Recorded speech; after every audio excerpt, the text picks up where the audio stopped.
Killer was terrorizing Los Angeles. The citizens of Los Angeles County were living in fear. They were living in terror. He took people off the street. He entered homes.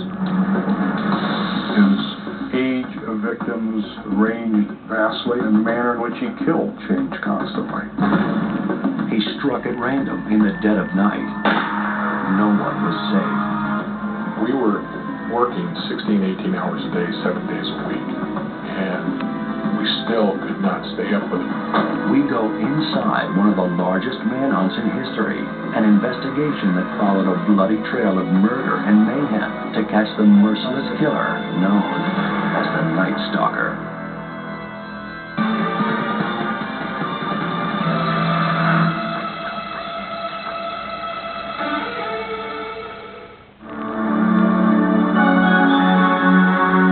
Los Angeles, the city of angels. But in the summer of 1985, it was held captive by a demon, the Night Stalker. His primary purpose was to kill. Everything else was secondary once he entered the house. Cloaked in darkness, emerging from shadows, this predator would strike his victims in their homes as they slept. He shot the men he encountered. He then raped the women before stabbing, beating, or shooting them to death. There was no pattern. He did things different times, different time of day, different weapons, different methods, different types of victims, different areas. The only thing that was the same was that there was nothing the same. The homicide detectives in charge of the investigation were Frank Salerno and Gil Carrillo. Salerno was a legendary detective whose work led to the arrest of the notorious Hillside Strangler in the late 1970s. Carrillo was a former narcotics detective new to the serial killer beat. I was the co-lead investigator on the case, the only investigator on it from the first murder all the way through the end. At the time of the Night Stalker series, I was a sergeant. Los Angeles County Sheriff's Department. I was assigned to the Homicide Bureau. It was a Sunday night. I was at home. I knew I was on call. Carrillo's phone rang on March 17, 1985. The Night Stalker's reign of terror began with a double homicide. I got the murder, responded to 8510 Village Lane, City of Rosemead, probably about a 15-20-minute drive away from my house. I arrived, and there I learned that one Maria Hernandez had been shot and wounded, had been transported to a local hospital, and Dale Okazaki was dead on the inside of the condominium complex. While driving a stolen vehicle, the Night Stalker spotted Okazaki's 25-year-old roommate, Maria Hernandez, in the car ahead. He followed her home. As she closed the automatic door of her garage, the Night Stalker silently crept in with her. And she heard the slightest of sounds. She turned towards it, and there was this person dressed all in black holding a gun up at her. She said, "No, please don't." And she raised her hands. He fired. He shot her. And the bullet was deflected by the keys. It actually made a dent in the car key. And she fell down, and she played dead. And thinking he killed her, he went to the apartment upstairs. Okazaki, a 34-year-old traffic supervisor, was inside. She heard the gunshot and tried to hide behind the kitchen counter. She became curious and wanted to see what happened. And she slowly raised her head, and she got shot right here, right dead in the middle of the fire. And she was dead before she hit the ground. The killer fled, but his bloodlust lingered. That same night, he struck again. Miss Yu was murdered 45 minutes later in Monterey Park, about 10 miles away. As with his first target, the Night Stalker selected his next victim as he drove along the freeway.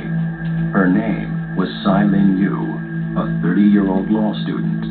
She noticed him trailing her, pulled over, and a confrontation took place. The killer got out of his car, shot Yu twice at point-blank range. She died the next day. The investigators noticed that bullet casings recovered from each of the murder scenes that night looked similar. They sent them for forensic tests. There's a lot of information that you can tell from looking at bullets and looking at shell casings. You can look at the general characteristics, what we call class characteristics, because the markings will tell you something about the gun that fired it. In those two cases, it was a .22 caliber handgun, and firearms was able to compare from both cases the evidence recovered and determined that the same weapon was used in both cases. 10 days later, on March 27, the killer struck again. This time in the suburban community of Whittier. He broke into the house of Vincent and Maxine Zazzara. A retired CPA, Vincent owned 2 local pizza parlors. The Night Stalker cased the house, looking for an opening. He tested several locked doors and windows before finding a small laundry room window unlocked. He silently clambered in to the unsuspecting Zazzara's home. When he got inside, he took off his shoes and got down low and let his eyes adjust to the dark. There were 2 people in the house that night, Vincent and his wife, Maxine. Vincent fell asleep watching television in the day room in front of the house. The stalker shot him in the head, killed him. The sound of the gunshot woke up Maxine. Terrified, Maxine Zazzara tried to escape, but she couldn't elude the Night Stalker's clutches. He tied her up and then began to ransack the house. As her husband's killer searched the bedroom for jewelry, Maxine broke free and grabbed a shotgun hidden under the bed. She pulled the trigger, but both barrels were empty. It was her last act. The Night Stalker turned on her and mercilessly gunned her down. The Night Stalker was looking for victims of opportunity, that he was the one who could come into your home and take charge, take control, scare you, torture you, torment you. And so it really didn't matter who his victims were, as long as it fed his ego and gave him a sense of power. Initially, the detectives were baffled by these events. They had few clues, different crime patterns, and no sure sense that the murderer was a serial killer. When you are involved with a case where you have so many different kinds of victims and the weapon used varies greatly, it's very hard to establish a linkage. And that means that police have to investigate each crime as if they are conducted by a different person. It just makes the investigation far, far more difficult if you can't establish a linkage when in fact there is one. Investigators were also deeply disturbed by a new aspect of the Maxine Zazzara murder. For the first time, the killer had engaged in overkill.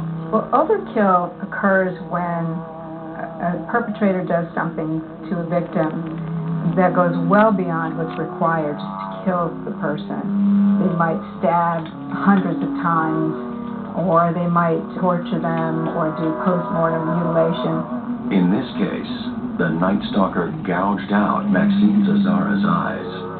He went to the kitchen, he got a big cleaver, carving knife actually, and he tried to cut through the breastplate of his chest. He couldn't get through. And he decided then, therefore, on her eyes, and he took both her eyes out of her head. What could spark such a grisly butchering? It could be that when she resisted, she was very angry, and her eyes maybe intimidated or frightened him, and he didn't like that feeling. So he was going to go after the thing that made him feel like a victim rather than a victimizer. While investigators struggled to get a handle on the Night Stalker, they were certain of one thing: they had to catch him. We needed one more clue. We needed one more piece of evidence. We were working 16, 18 hours a day, 7 days a week.